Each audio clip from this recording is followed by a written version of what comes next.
Bonjour et bienvenue dans cette nouvelle édition spéciale de Coup de pouce pour la planète. La COP21, c'était il y a un peu plus d'un mois. Le 12 décembre dernier, après 13 jours de négociations, de discussions, la grande conférence de l'ONU sur le climat a abouti sur un accord. 195 États ont adopté un consensus qualifié d'historique. Mais qu'y a-t-il dans ce texte? Est-il vraiment satisfaisant? En quoi marque-t-il l'histoire? Et qu'est-ce qu'il va changer concrètement pour la planète? Autant de questions que nous allons poser à nos invités. Bonjour Jean-Pascal Van Dieperzel. Bonjour. Vous êtes professeur à l'Université catholique de Louvain, climatologue, ancien vice-président du GIEC, le groupe d'experts intergouvernemental sur l'évolution du climat. Vous avez été conseiller scientifique pour la délégation belge à la COP21 et vous avez écrit ce livre, Une vie au cœur des turbulences climatiques. C'est à découvrir aux éditions de Book. Très rapidement, première question, sur 10, votre note sur l'accord de Paris, la moyenne peut mieux faire? Félicitations du jury? Les deux. Félicitations du jury et en même temps, c'est tout à fait insuffisant, donc peut mieux faire, il faudra continuer le travail. Autre invité de Coup de pouce pour la planète, Ricardo Petrella, bonjour. Vous êtes politologue, économiste, vous enseignez également à l'UCL et vous avez écrit ce livre Au nom de l'humanité, c'était aux éditions Couleur Livre. L'accord de l'humanité, justement, vous pensez qu'il a été bâti au nom de l'humanité? Pas du tout. L'accord a été bâti au nom des États et en réalité aussi au nom des pouvoirs forts de l'économie et financière de la planète. Bon, on y reviendra plus largement un peu plus tard avec vous. Bonjour Mamadou Sissoko. Vous êtes une des figures du mouvement paysan au Sénégal, en particulier, en Afrique en général, président d'honneur du ROPA, c'est le réseau des organisations paysannes de l'Afrique de l'Ouest. Vous pensez, vous, que l'accord de Paris va aider l'Afrique? Pas nécessairement. Il faudra que l'Afrique elle-même se mobilise et trouve les ressorts pour s'aider. Je pense que ce n'est pas dans les accords de Paris que nous allons trouver ce qu'il nous faut réellement pour faire face aux enjeux qui sont posés. Alors, on va entendre vos opinions à vous trois. Vous pouvez réagir tout au long de cette émission au hashtag C2P TV5 Monde. Tout au long de l'émission, on attend vos réactions. Et d'abord, une question. Qu'y a-t-il dans cet accord de Paris? Le texte a été présenté comme une grande victoire, comme un succès pour la diplomatie, notamment pour la diplomatie française, puisque c'est en France qu'avait lieu cette COP21. Décryptage du texte avec Mylène Girardot et Guillaume Gouet.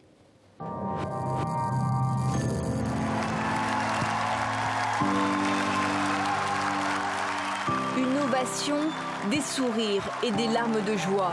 Oubliez l'échec de Copenhague en 2009, l'accord de Paris est enfin adopté. C'est un petit marteau, mais je pense qu'il peut faire de grandes choses. Faire approuver un texte par 195 pays aux intérêts si divergents, c'est sans aucun doute une victoire diplomatique. Mais peut-on parler de victoire pour l'environnement? Un mois après, la juriste Mireille Delmas-Marty, Bruno Julliard de Greenpeace et Célia Gauthier du réseau Action Climat décryptent pour nous l'accord de Paris. Il est inédit par son côté universel et également, ce qui est important, c'est que cet accord fixe un horizon de long terme qui parle à tout le monde, aux investisseurs, aux financiers, aux entreprises, aux élus locaux. Ramener les émissions de gaz à effet de serre à zéro en termes nets dans la deuxième moitié du 21e siècle. C'est très très ambitieux. Mais indispensable pour limiter le réchauffement à 1,5 degré par rapport à l'ère pré-industrielle. Est-ce réalisable? Il n'indique pas comment les États vont faire pour rehausser leurs engagements, alors qu'on sait qu'aujourd'hui, les engagements nous placent plutôt sur une trajectoire de 3 degrés plutôt que 2 degrés. Donc on est encore loin du 1,5 degré. La vraie question, c'est est-ce que, oui ou non, les États, les pays ont un intérêt à opérer cette transformation profonde vers des énergies renouvelables? Oui. Ils ont un intérêt à le faire. Donc, il est fort probable qu'ils tiennent leurs engagements. Il est aussi probable qu'ils les dépassent. Il va falloir pour ça que régulièrement, les engagements des États soient révisés à la hausse tous les 5 ans. Et c'est ce que prévoit l'accord.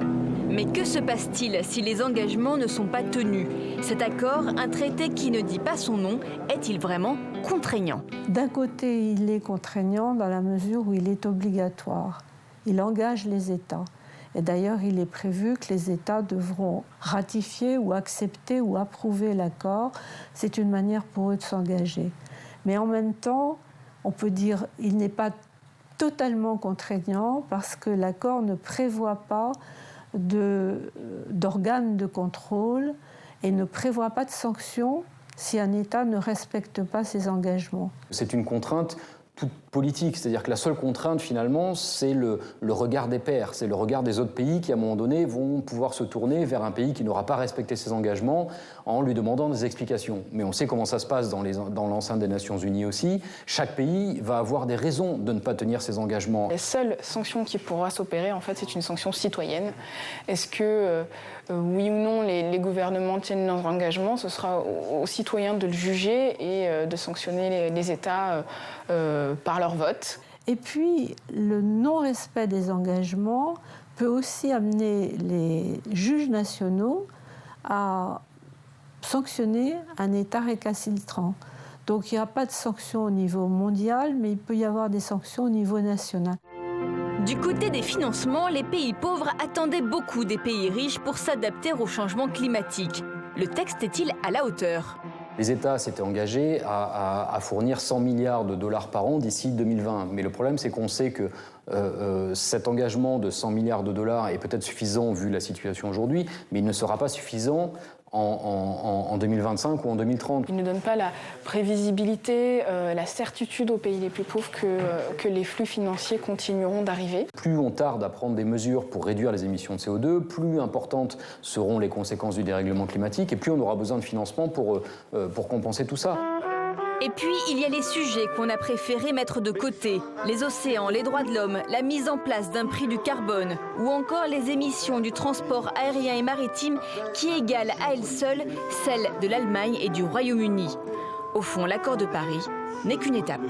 Il faut se hisser encore à la hauteur de l'enjeu. Alors l'accord de Paris, le voilà. Je l'ai entre les mains. En français, 39 pages, une lecture ardue. Et Jean-Pascal von Ypersel, je n'ai rien trouvé sur les solutions. Comment se fait-il qu'on ne donne pas d'obligation sur les moyens pour atteindre la limitation à 2 degrés du réchauffement de la planète ? Il y a un signal qui est très clair, c'est qu'il faut décarboner l'économie mondiale dans les décennies qui viennent. Il y a un objectif aussi en termes d'émissions, des émissions nulles dans le courant de la deuxième moitié du XXIe siècle. Mais c'est vrai que chaque pays doit trouver les méthodes qui lui conviennent le mieux pour aboutir à cet objectif de décarbonation de l'économie. Donc en gros, on est tous d'accord sur un point, c'est qu'on fait comme on peut. Oui. Oui, et avec une obligation, c'est que chaque pays doit faire un plan pour réduire ses émissions et atteindre ses objectifs d'arriver à des émissions nulles dans les 50-60 ans qui viennent. Et on sait aujourd'hui comment faire ? À certains endroits, ce sera beaucoup plus d'énergie renouvelable. D'autres, ce sera arrêter le déboisement et promouvoir le reboisement. À d'autres endroits, là où c'est jugé acceptable, ce sera construire de nouvelles centrales nucléaires. C'est ce que certains pays feront. Donc, chaque pays va décider de la manière d'atteindre ses objectifs de décarbonation qui sont ambitieux, mais dont on ne parle pas des moyens, c'est vrai. Et vous avez l'impression que chacun des pays a d'ores et déjà identifié les moyens pour parvenir à cet objectif ? Ah ben oui, parce qu'avant la conférence de Paris, plus de 180 pays avaient déjà remis leurs plans nationaux, à l'horizon 2030 en tout cas, pour expliquer la manière dont ils allaient réduire leurs émissions à cette échéance-là, ou en tout cas maîtriser leurs émissions pour ceux dont les émissions sont encore en pleine croissance. Alors Ricardo Petrella, vous ne semblez pas vraiment satisfait par cet accord. Pourquoi ? Parce que si on somme les engagements nationaux, c'est ça la logique de COP 21, on base tout sur les positions, l'approche nationale. On base tout sur l'idée de la souveraineté nationale. Chacun prend ses engagements. Si on met ensemble, comme on a mis ensemble, les engagements des États contribueront à une augmentation de la température moyenne de l'atmosphère de 2,7 à 3,3 degrés. Donc on est déjà largement au-dessus. Si on met ensemble, bien entendu, on n'a pas négocié non plus ça. On n'a pas négocié non plus ça. Et on n'a pas mis ensemble les mécanismes des négociations. On a dit, dans l'accord, il faut être encore plus ambitieux, parce que la réalité est que si on suit vos indications nationales, on n'y arrivera pas. L'objectif de 2, il faut descendre même à 1,5 degré d'augmentation de la température. Mais on se reverra dans 5 ans.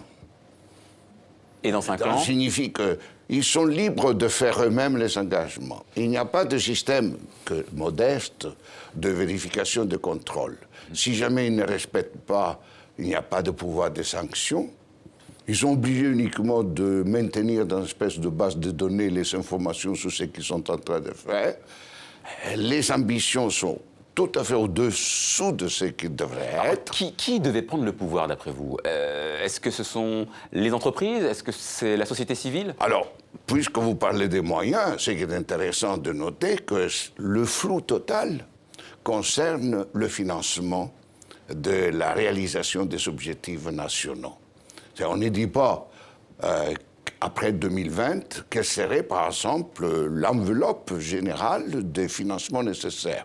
On sait que c'est 100 milliards de dollars par an jusqu'à 2020, mais on n'a pas certitude qu'il y aura ensemble les 100 milliards. On est pour l'instant 2014 à 61 milliards. Et après 2020, on ne sait rien. C'est rien. Ça reste l'autonomie, la souveraineté de chaque État. C'est pour cela que l'humanité était absente. D'accord, l'humanité est absente et je veux vous reposer la question sur les entreprises. C'est pas innocent ma question parce que je sais que dans votre livre, vous développez l'idée d'une autre économie. Est-ce que vous avez l'impression que lors de cette grande conférence de l'ONU sur le climat à Paris, les prémices d'une nouvelle économie sont apparues? Je pense que a prévalu de nouveau les stratégies des grands pouvoirs économiques, et financiers, industriels et technologiques. Ce n'est pas l'intérêt de l'humanité. Et en effet, les vrais négociateurs auraient dû être visibles, auraient dû être les grandes entreprises. Alors c'était qui? Les grandes entreprises? C'est pas les États. Un principe simple, par exemple, l'accord de Paris ne prévoit de mise en question du droit de propriété intellectuelle sur le vivant. Et les grandes entreprises agroalimentaires peuvent être propriétaires du vivant. Et vous croyez qu'en laissant les grandes entreprises multinationales puissantes d'être propriétaires du vivant, des semences, de vos gènes, des gènes animaux, des gènes des plantes, est-ce qu'en laissant elles libres de faire ce qu'elles veulent, parce que ce n'était pas elles qui s'étaient engagées. Oui, il y a des engagements de la part des entreprises unilatérales que personne ne peut contrôler, personne ne peut les obliger à faire. Mais est-ce qu'on peut imaginer qu'on arrivera à une solution du problème si chaque entreprise est propriétaire privé du vivant dans le monde? Vous êtes fort de la réalité si vous croyez ça. Mamadou Sissoko, l'argent c'est le nerf de la guerre. Dans l'accord de Paris, il est prévu d'abonder le fameux fonds vert à destination des pays les plus défavorisés, les plus impactés par le réchauffement climatique. C'est une grande victoire pour l'Afrique, non? Pas du tout, parce que ce n'est pas l'Afrique qui contribue à mettre en place ce fonds. L'Afrique veut bénéficier de ce fonds. Mais vous savez bien que le système international est fait de telle manière que chaque fois qu'un fonds est mis en place, chez nous, il y a un proverbe qui dit on met un cadeau en l'attachant avec un serpent. Donc, vous voyez bien, ce n'est pas facile de bénéficier. Alors, donc, pour le moment, les fonds qui sont disponibles, il est très, très difficile, pour ne pas dire impossible, de les débloquer, avec les procédures, les contrôles en amont, en aval. Donc, vraiment, je pense que l'Afrique a intérêt à ne pas rêver sur les solutions par rapport à ces fonds.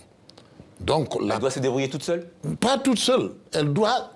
Moi, je pense que nous devrions nous battre à 3 niveaux. Le premier niveau, nous devrions être présents et engager la bataille contre ceux qui créent des problèmes à l'humanité. Vous les avez identifiés? Mais ça a été clair, tout le monde sait qui pollue le plus.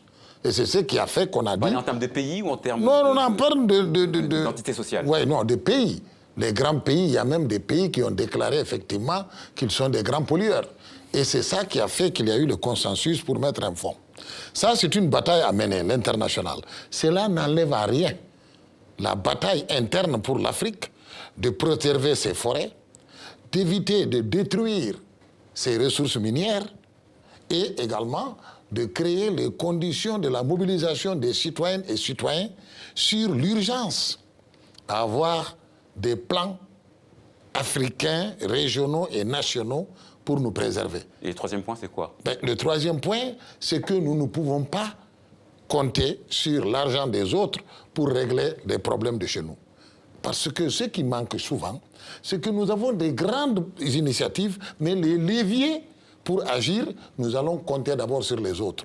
Et cela ne marche pas.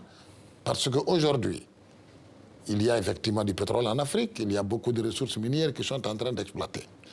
Les mécanismes d'exploitation créent de la pollution. En plus, on ne gagne pas suffisamment dans ces ressources minières que nous exploitons. Et nous n'avons pas de mutualisation pour avoir de l'argent qui nous permet d'agir. Nous dépendons toujours des négociations internationales où nous sommes faiblement représentés. Jean-Pascal Van Diepersel, quand vous entendez ce genre de discours, est-ce que vous ne vous dites pas ce qui a été présenté comme un succès n'est en fait qu'un demi-succès? Ah mais j'ai dit peut mieux faire. Hein. La COP 21, je crois que c'est un grand succès et en même temps, il reste énormément de choses à faire. C'est un point de départ plus qu'un point d'arrivée. Il reste à mettre en œuvre les intentions qui ont été annoncées et c'est là qu'on va voir dans les années qui viennent si oui ou non les grands objectifs sont atteints. Même ce qui a été annoncé dans les plans nationaux, est-ce que ça va être mis en œuvre? On va le voir. Alors, il y a eu la COP 21, côté face, celle des négociations officielles, celle de la diplomatie verte. Et puis, il y a eu la COP 21 côté pile. Celle-là, elle a été moins visible. Sécurité, attentat oblige. C'est celle de l'action citoyenne, celle de la subversion. Les activistes étaient nombreux à Paris pendant la conférence sur le climat et ils ont multiplié les actions coup de poing. Des jeux de la désobéissance civile ont même été organisés pour réclamer plus de justice climatique. Reportage signé Sophie Roussy avec Clément Aline.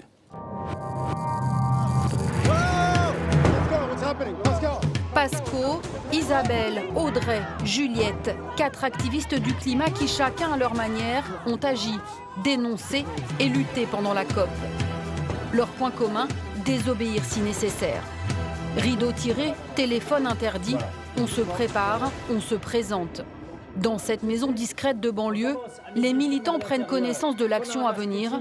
Pasco fixe les règles. Quand le signal puis est donné, on commence le blocage des portes. L'objectif aujourd'hui est de dénoncer les lobbies qui sponsorisent la COP 21, tout en étant de grands pollueurs. Direction le Grand Palais, au cœur de Paris. Les entreprises comme Engie, HSBC, BNP Paribas, tous sont très bien impliqués dans les fossiles et dans le réchauffement climatique.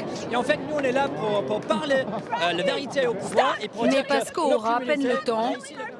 Le Toxic Tour sera pour un autre jour. Tous les militants, un par un, ont été évacués. État d'urgence oblige. Les entreprises, elles, auraient payé jusqu'à 250 000 € pour pouvoir faire leur publicité climatique ce jour-là.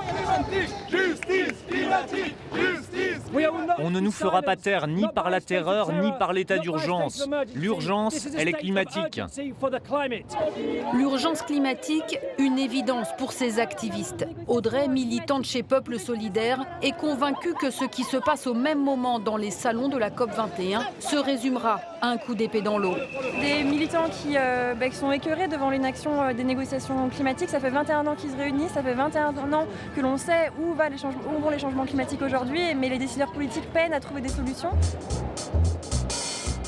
Retour au calme apparent au 104, le QG des ONG, des militants durant toute la conférence. Isabelle, elle, s'active par ordinateur interposé. Sur son écran, les vidéos des Climate Games, les Jeux du climat. Climate Games, the world's largest disobedient action-adventure game. Des équipes du monde entier ont été appelées à défier ceux qui décident de l'avenir de la planète. Des centaines d'aventures ont été réalisées.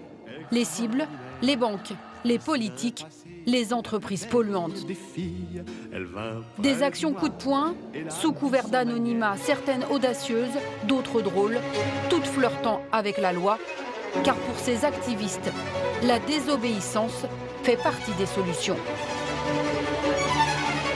On n'a jamais pu faire avancer les choses de manière traditionnelle. Le droit de grève, le droit d'avoir un week-end, la fin du travail des enfants, le droit d'utiliser la contraception. Je pourrais continuer encore jusqu'à demain matin. Tous les droits qui nous paraissent des choses absolument normales ont tous été gagnés par la désobéissance et par la lutte. Et des Brésiliens, des Américains, des Finlandais ont ainsi désobéi. Grâce aux actions citoyennes, les populations victimes du réchauffement ont pu faire entendre leur voix. C'est vraiment un des gros problèmes d'une société, d'un monde organisé de manière tellement néocolonialiste. Et c'est qu'en règle générale, les communautés les plus impactées n'ont pas voix au chapitre du tout. Un discours qui montre que derrière la lutte pour la justice climatique se dessine la lutte pour la justice sociale. Juliette est coordinatrice de la coalition Climat 21, aussi à l'aise à la radio que dans les manifestations, pleine d'ambition et d'indignation. Derrière la question du climat et derrière la lutte pour une justice climatique, ce qu'on met en avant, c'est la société dans laquelle on peut espérer vivre ensemble et ce à quoi on a envie qu'elle ressemble. Et concrètement, la crise climatique aujourd'hui, elle est le produit d'un système économique et politique qui génère tout un ensemble d'autres inégalités. Samedi, avenue de la Grande Armée, point d'orgue de la mobilisation citoyenne, on retrouve Juliette et Audrey. L'accord COP21 a été signé, un accord insuffisant à leurs yeux, alors le dernier mot doit revenir au peuple. On savait que ce qui allait sortir de la COP21 dépasserait certaines lignes de rouge qui rendent un futur sur une planète vivable complètement impossible. C'est le dernier jour de la COP, mais ce n'est pas le dernier jour du mouvement pour la justice climatique. Ce n'est qu'une étape vers la réalisation des droits humains, vers la lutte contre la pauvreté et vers le sauvetage du climat. Pasco, lui, va plier bagage. Il quitte l'appartement loué pour l'occasion, mais ce n'est qu'une trêve. On a eu tellement de changements entre les groupes, tellement de actions ensemble, de planning, et aussi juste de se connaître. Parce qu'en fait, si on va travailler ensemble, il faut avoir une base de confiance. Je crois qu'il y a beaucoup de motivation de continuer en 2016 et continuer à travailler ensemble. En mai, Pasco posera sans doute son sac à dos en Allemagne. L'occupation d'une mine de charbon est envisagée. Et c'est donc tout naturellement que je vais me tourner vers Ricardo Petrella, parce que je pense que vous partagez les vues de ces activistes. Pour vous, ce sont les multinationales l'ennemi de la planète ? Je partage d'abord ce qui ont été dit, mais les multinationales en tant que telles, des entreprises ne sont pas par définition, par nature, des ennemis de l'humanité. Mais les stratégies, les politiques qu'ils mettent en place à l'heure actuelle, avec la complicité souvent des États et des gouvernements publics, va contre les intérêts de l'humanité. Qu'est-ce qu'il faudrait faire aujourd'hui pour aller dans le sens de l'intérêt de l'humanité ? Il est évident, par exemple, la société civile demandait une modification importante vers les 50% divisés des investissements financés par le Fonds vert, entre investissements pour les activités d'atténuation et financement d'activités pour ce qui concerne l'adaptation. Parce que, comme vous savez, à l'heure actuelle, 90% des investissements qui sont promis des 100 milliards vont aux activités d'atténuation, qui sont de plus direct intérêt et rentables pour les entreprises privées, mais ne font pas seulement, c'est à peu près 7-8% les investissements pour les activités d'adaptation qui seraient les plus importantes. Oui, alors les plus importantes pour l'humanité. C'est quoi la différence entre atténuation et adaptation, pour qu'on comprenne bien les enjeux? L'adaptation, c'est pour augmenter la capacité de résilience des sociétés face à un changement climatique. Disons, à 2 degrés d'augmentation, qu'est-ce qu'il faut faire pour s'adapter au fait de vivre dans une planète dont la température moyenne a augmenté de 2 degrés. D'accord. Et l'atténuation, c'est diminuer les impacts négatifs, par exemple, changer, mettre des productions d'énergie solaire plutôt qu'énergie fossile, modifier certaines choses pour diminuer les effets négatifs. Et là, aujourd'hui, la société civile avait demandé, ou plutôt arriver même à 50% d'investissement d'adaptation et 50% d'investissement d'atténuation. Ils n'ont rien fait, ils ne promettent rien. C'est comme si la société civile a été descendue à presque 1 million de gens dans les rues le jour même avant que ça ne termine. On n'a fait rien. C'est comme si aujourd'hui, c'est pas seulement la COP 21 qui fait ça. C'est nos pouvoirs politiques qui devraient être représentatifs des citoyens. Les citoyens peuvent crier, peuvent faire tout. On ne les écoute pas. C'est comme s'ils n'avaient rien fait. Et alors, est-ce que c'est les entreprises multinationales qui sont coupables? En partie, oui. C'est aussi les pouvoirs politiques, publics, qui sont coupables. Et si aujourd'hui, la domination des intérêts des entreprises prévaut, c'est parce que nous tous, nous avons accepté cette idée que c'est le secteur du capital, que c'est l'entreprise, que c'est la finance, que c'est le marché qui l'emporte. Alors, je vois Mamadou Sissoko qui acquiesce, vous qui défendez le monde paysan, un monde qui vit au quotidien ce réchauffement climatique. Vous pensez que c'est à la société civile, aux citoyens de prendre le pouvoir? Mais écoutez, normalement, c'est les citoyens qui ont le pouvoir dans les pays dits démocratiques, du moment qu'ils font des élections. Et il y a un contrat entre les élus et les peuples sur un programme sur lequel le gouvernement est élu. Et dans ces contrats, c'est clair que c'est pour défendre les intérêts des populations, etc., etc. Alors donc, il y a une rupture de ces contrats. Alors, ce qui est important dans ce qu'ils ont dit, et ils viennent de le répéter, je prends le cas, par exemple, de la sécurité alimentaire. Depuis toutes ces années, le monde entier dit c'est fondamental, bientôt nous serons 9 milliards, il faut nourrir le monde, etc. Et évidemment, on connaît les éléments qui posent problème aussi dans les systèmes de production. Il y en a 3 grands. Il y a les multinationales, il y a les grandes entreprises agricoles et il y a l'agriculture familiale. Alors donc, on sait également l'impact de chacun de ces systèmes. Et aujourd'hui, dans l'Afrique, en Amérique du Sud, en Amérique latine et en Asie du Sud, il y a des efforts que les populations, les paysans font pour produire avec moins de produits pesticides, etc., etc. D'abord, ils sont traités comme archaïques, parce qu'on dit que leur niveau de production est très faible parce qu'ils n'utilisent pas beaucoup d'engrais, beaucoup d'œufs. Donc voilà. C'est antiproductif. Voilà. Et tout le monde trouve qu'en faisant cela, on crée des choses bizarres. Deuxièmement, on dit que les OGM permettent de jouer sur l'inutilisation des produits pesticides. Ça représente combien dans la production mondiale? C'est rien du tout. C'est 5%. Parce que tout ce qui est fruits, légumes, poissons, viande, il n'y a pas d'OGM. Donc vous voyez bien, on nous fait de la mystification. Et quand les petits paysans se battent pour essayer de respecter les règles naturelles de la production, ben on ne les paye pas bien. Parce qu'on trouve que c'est des petits producteurs, ils ne produisent pas beaucoup. Et on ouvre les marchés de nos pays pour pouvoir faire de l'importation des produits OGM, parce qu'on importe du Mexique, des États-Unis, etc. Donc il y a de l'incompatibilité et du cafouillage entre les déclarations. On ne peut pas séparer le COP 21 des négociations à l'OMC. Et on vient de se réunir à Nairobi. Après COP 21, Doha Round est toujours bloqué. Et c'est le seul, du moins c'est la seule activité dans l'OMC qui permettait un équilibre et une justice économique. Alors, mais la justice économique, quand je vous entends parler et que vous me parlez de la production familiale, est-ce que c'est... Et je pose une question qui est un peu... Je me fais un peu l'avocat du diable, hein, mais c'est vraiment un élément de croissance pour une Afrique qui est en émergence aujourd'hui? 85% de toutes les productions mondiales, c'est l'agriculture familiale qui le fait. Et c'est directement de la consommation pour la famille, pour les communautés. Et c'est également une protection des productions traditionnelles et des territoires, qui fait partie de la richesse de l'humanité.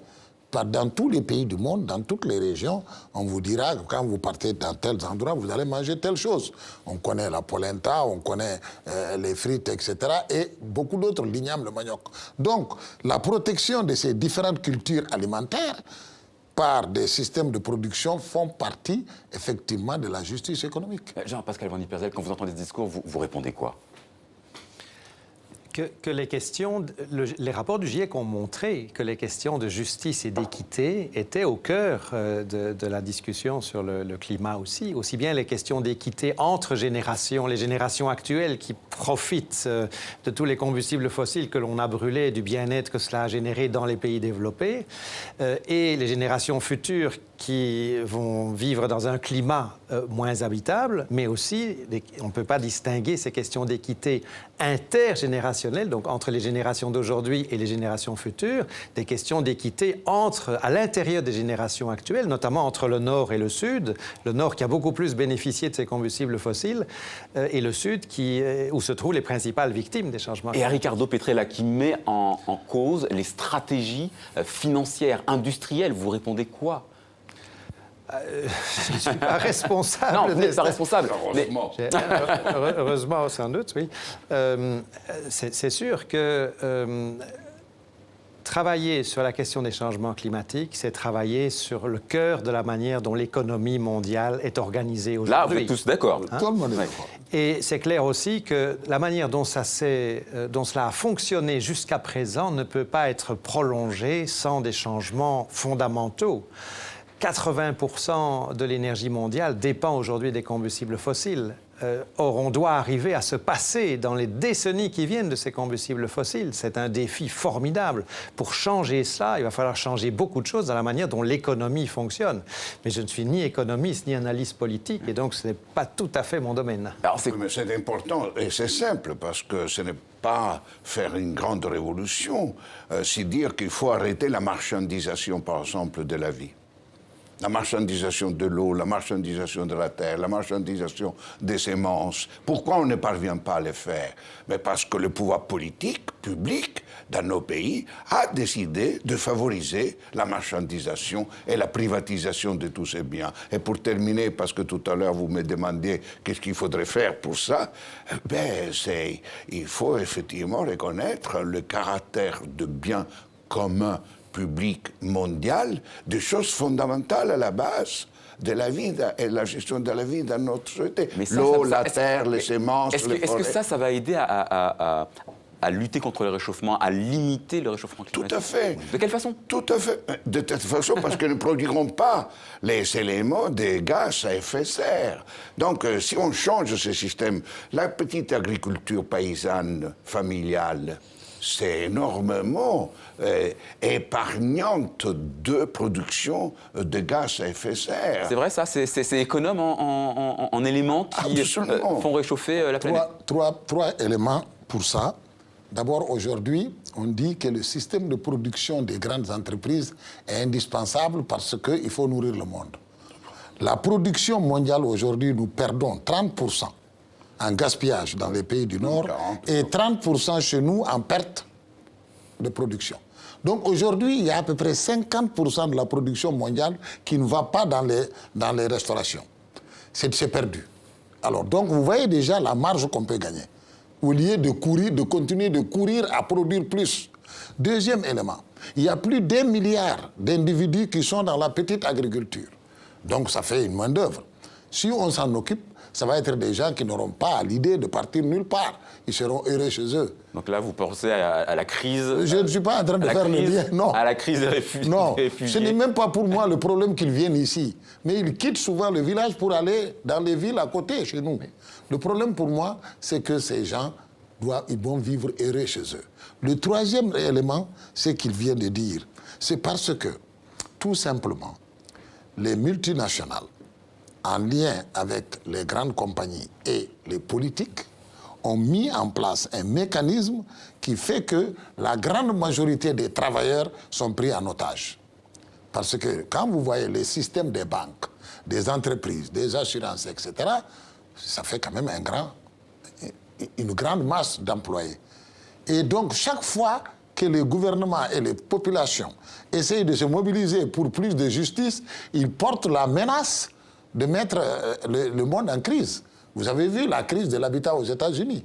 Ça a failli. Combien de gens ont perdu leur métier? Donc il y a une épée de Damoclès qui a été favorisée par 30 ans ou 40 ans d'État où on a dit il faut le libéralisme.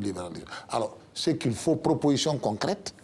On peut produire pour nourrir le monde entier avec des systèmes de production qui respectent l'environnement. Les preuves sont faites. On va s'intéresser à un personnage maintenant que vous connaissez certainement. Quelques jours avant le début de la conférence de l'ONU, elle était notre invitée dans une des émissions spéciales de Coup de pouce pour la planète. Hindou Oumarou Ibrahim est à la tête de l'association des femmes Peuls autochtones du Tchad. C'est aussi la coprésidente du Forum international des peuples autochtones sur le changement climatique. Sa communauté est directement touchée par le réchauffement, d'où son implication dans cette COP21. Alors comment a-t-elle vécu les 13 jours de négociations? Mylène Girardot et Julien Munzer l'ont suivi pas à pas des allées du Bourget au Salon de l'Élysée. Regardez. Peut-être on peut les accrocher quelque part pour les journées générales. Et comme c'est... Dernier préparatif au pavillon des peuples autochtones. À la veille de la COP21, Hindou vérifie les derniers détails avant l'ouverture au grand public. Parfait, à toutes. J'ai dans ma mémoire et dans le cœur les récits et les visages que j'ai croisés tous ces derniers mois. Et en Afrique, cette jeune femme décrivant l'assèchement spectaculaire du lac Tchad. Difficile d'oublier le franc-parler de cette porte-parole des peuples autochtones.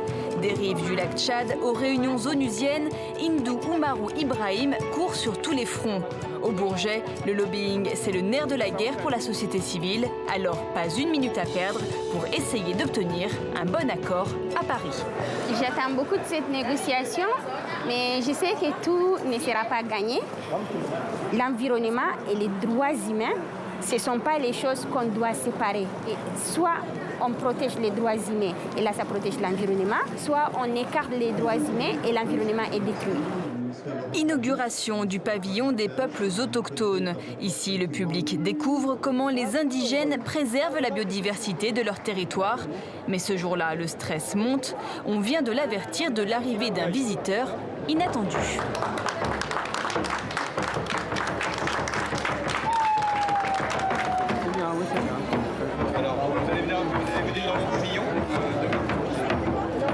Mais les ors de la République, ce n'est pas pour tout de suite. Hindou repart pour une intervention sur les forêts. Our home is burning. Then we cannot stop and without acting. To protect this home, to protect your home, you need to help us first to stop the fire and your home cannot burn. Pas le temps de déjeuner, Hindou est en retard pour la conférence débat de la Fondation Nicolas Hulot. L'occasion de décrypter sans langue de bois les discours de la cérémonie d'ouverture. Au lieu d'ouvrir l'espace et de nous donner notre place où on a la parole, on dit on va parler à votre nom. Ben, vous avez polié pour nous. Et maintenant vous allez parler à notre place. Mais alors, qu'est-ce qui va nous rester? On est quoi? Je pense beaucoup à Hindou quand je me bats et quand on passe 15 heures par jour sur le changement climatique. Voilà, ça fait partie des gens auxquels je pense pratiquement chaque jour, parce que c'est ça qui me donne la force aussi. La force, elle en a à revendre et ça tombe bien car il est bientôt 18h et la journée est loin d'être finie. J'ai la tête comme ça, quoi. Je voulais aller maintenant dans la salle des négociations, mais comme je croyais que c'était ici le truc des femmes, mais c'est pas ici, c'est à l'Assemblée nationale. Le marathon est permanent. Cette fois, les peuples autochtones ont rendez-vous avec le président de la République. Une rencontre organisée par Nicolas Hulot, l'envoyé spécial pour la protection de la planète. Avec la délégation brésilienne de Raoni, il dispose de 30 minutes pour convaincre François Hollande. Objectif, faire inscrire dans l'accord les droits et les connaissances traditionnelles des peuples autochtones. Merci. Merci beaucoup encore. Oui, à bientôt. Bon, merci à vous. Donc tout le travail que j'ai fait depuis 5 ans à partir de Copenhague, passé par Lima et arrivé ici, j'ai maintenant un petit espoir, peut-être ça va aboutir. Si on les avait écoutés plus tôt, on n'en serait pas là. Je ne suis pas en train de dire que notre culture n'a rien produit de bien, au contraire.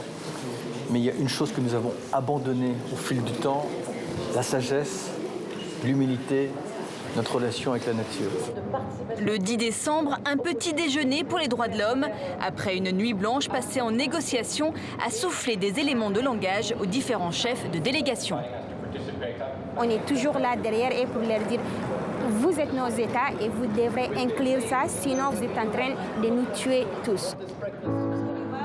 De réunions au sommet, en conférence pour les entreprises, pour les chercheurs, tous les auditoires sont bons. L'essentiel est de porter le message et parfois même des ministres s'invitent. Dans le marais de Poitevin, dont j'étais présidente du parc. Comme pour ce débat sur les enjeux du lac Tchad. On décarbonise l'économie. Mais quand arrive le dernier jour, c'est la confusion. L'accord doit être adopté dans quelques heures, mais le texte n'est toujours pas publié. On ne connaît même pas ce qui est remis dans les textes ou enlevé dans les textes. Et juste on entend, il y a Ban Ki-moon qui va venir, il y a François Hollande qui va venir. Et alors, ils vont nous mettre devant un fait accompli. Bon, voilà les textes, on l'adopte. Je n'entends pas d'objection. L'accord de Paris pour le climat est accepté. L'accord est très loin d'être parfait, mais pour Hindou, ce n'est qu'un début. Et quand je rentre chez moi, le travail va recommencer à zéro. On va chercher notre plan d'action et stratégique pour essayer de voir d'ici 2020 qu'est-ce qu'on va faire pour sauver nos communautés. C'est ça notre objectif. Ce n'est pas l'accord qui est la finalité de mon objectif. Mamadou Sissoko, vous avez souri pendant ce portrait, pendant le reportage de Mylène Girardot. Qu'est-ce qui vous a fait sourire? Mais parce que tout simplement, cette brave dame n'a pas l'expérience de ces grandes conférences. Ce sont les États qui négocient. Alors, sa présence ici était bien. Moi, j'avais 4 invitations pour Paris. Je ne suis pas arrivé. Pourquoi? Parce que tout simplement, j'ai participé à la préparation. Et vous ne vouliez pas participer à l'événement lui-même? Mais parce que l'événement lui-même ne concerne pas la société civile. Ce sont les États. Et c'est ce qu'il a constaté. Que l'accord, elle n'avait pas le document et que c'est à la dernière minute. Et il faut que... Elle a été quoi? Victime de sa naïveté? Non, ce n'est pas une naïveté, c'est tout simplement, elle est jeune, elle est en train d'apprendre. Elle comprendra. Là où il faut se mobiliser le plus, c'est au niveau des États, au niveau de la région, au niveau de l'Afrique. Alors, si je vous écoute, si je vous entends, l'accord de Paris, finalement, il n'a servi à rien. Mais non, l'accord de Paris, je pense qu'il y a des éléments qui ne sont pas mal dedans, comme l'a dit celui qui a... Jean-Pascal Van Dieterzen. Jean-Pascal, c'est vrai, il y a quelques petites avancées, mais il faut que les gens se rendent compte que le débat du climat, c'est le débat de mode de vie. Il l'a dit. 80% de l'énergie qui est tirée du pétrole, sur les 80%, les 90% sont consommés par 10% de la population mondiale. Et donc, c'est des enjeux qui vont directement au cœur de ce qu'il dit. C'est des enjeux économiques, de rapport de force. Et donc, ce n'est pas du tout seulement réchauffement climatique ou pas. Alors, donc, il y a que, à travers le réchauffement climatique, c'est des modes de vie. La manière dont les gens consomment ici, la nourriture. Vous savez que la ville de Paris est lavée combien de fois par an? Alors imaginez le nombre de villes qui ont la population de Paris qu'on doit laver avec de l'eau, qui est aujourd'hui le produit le plus rare du monde. Ça, ce sont des enjeux qui dépassent qu'il y a 2% de réchauffement ou pas. Il a raison. Jean-Pascal Van Dieterzen, vous regrettez, vous, que la société civile n'ait pas eu plus son mot à dire au cours de ces négociations? Oui, je crois que je suis prêt à dire ça. Je pense que si la société civile avait un petit peu plus de place dans les négociations, certainement pas au point de prendre la place des États qui effectivement négocient et concluent des traités, je pense que ça pourrait peut-être donner une dynamique intéressante lors des négociations. Mais ça voudrait dire qu'il faudrait un vrai changement de politique, ce que Ricardo Petrella, par exemple, appelle de ses voeux. Mais en tout cas, pour le moment, dans le système des négociations, il faut reconnaître que la société civile a une place qui est très réduite et je pense qu'elle est devenue trop réduite. On les laisse parler à la fin des réunions en disant « vous avez 1 minute », alors qu'on entend parfois des chefs d'État qui parlent pendant 10 minutes quand on leur en a donné 3. Je trouve qu'il y a un net déséquilibre. Alors ça, justement, c'est quelque chose que vous avez incarné vous-même, puisque vous vous êtes promené dans les allées du Bourget lors de cette conférence avec une basket.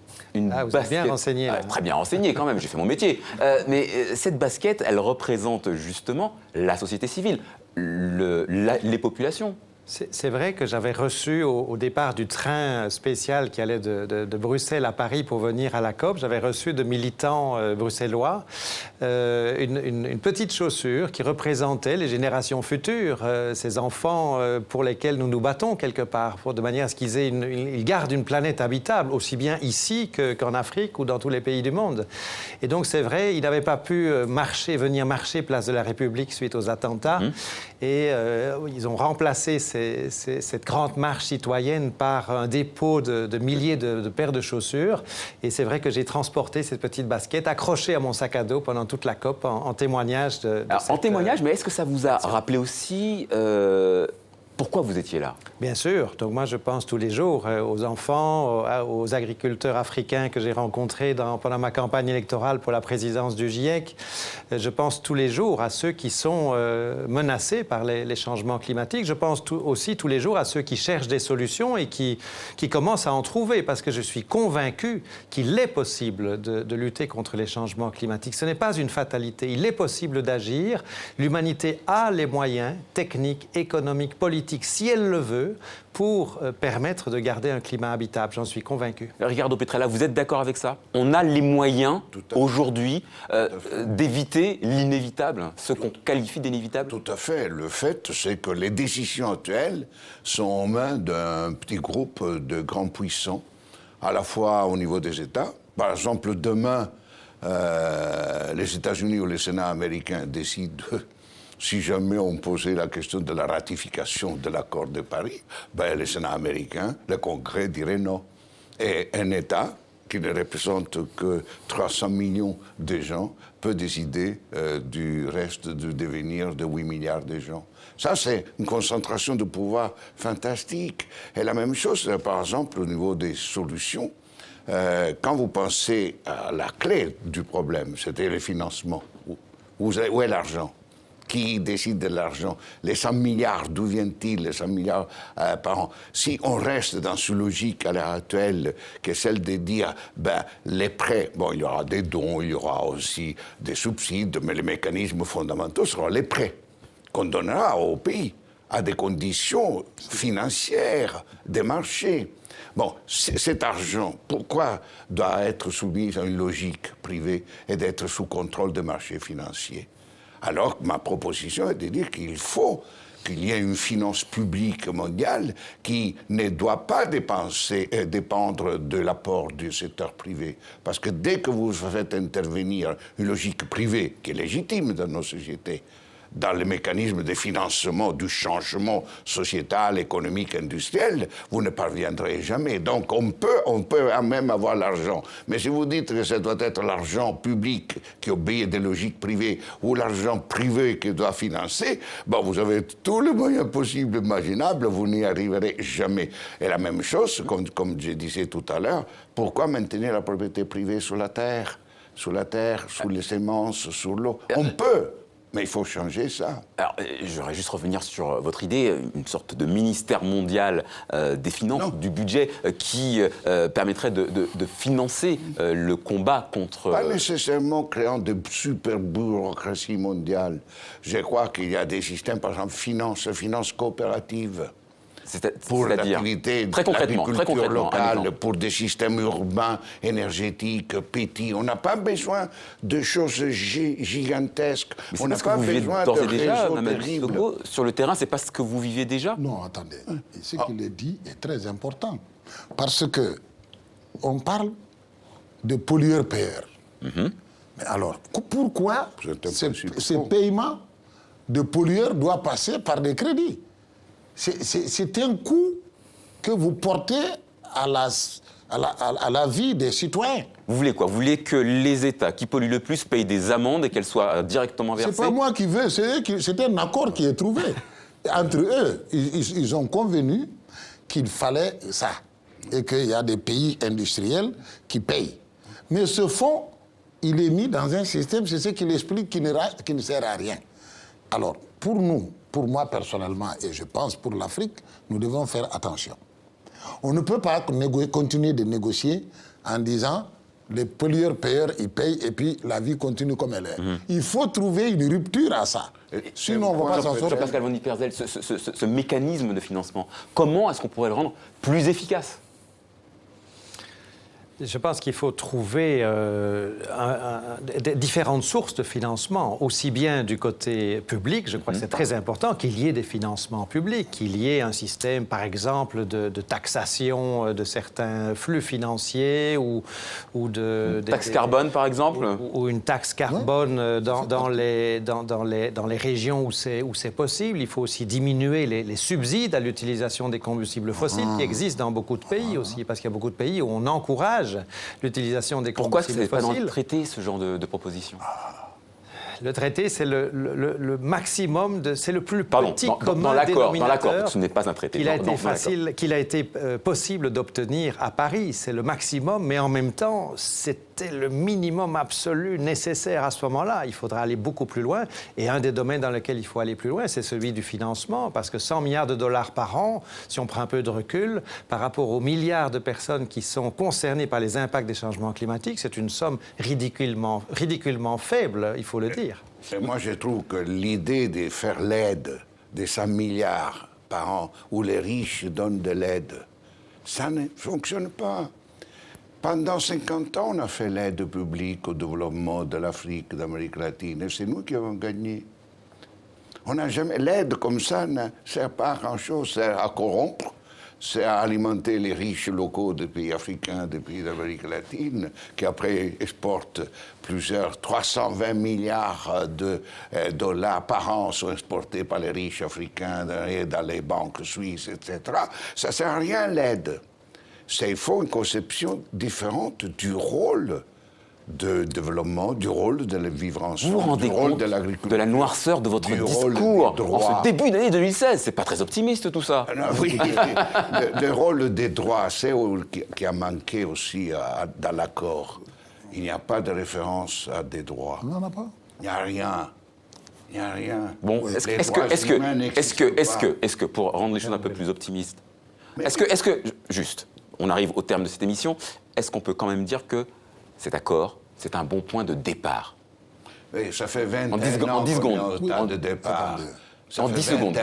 Je pense que... COP 21 signifie 21 ans. Et on a toujours dit que les premiers COP étaient un point de départ.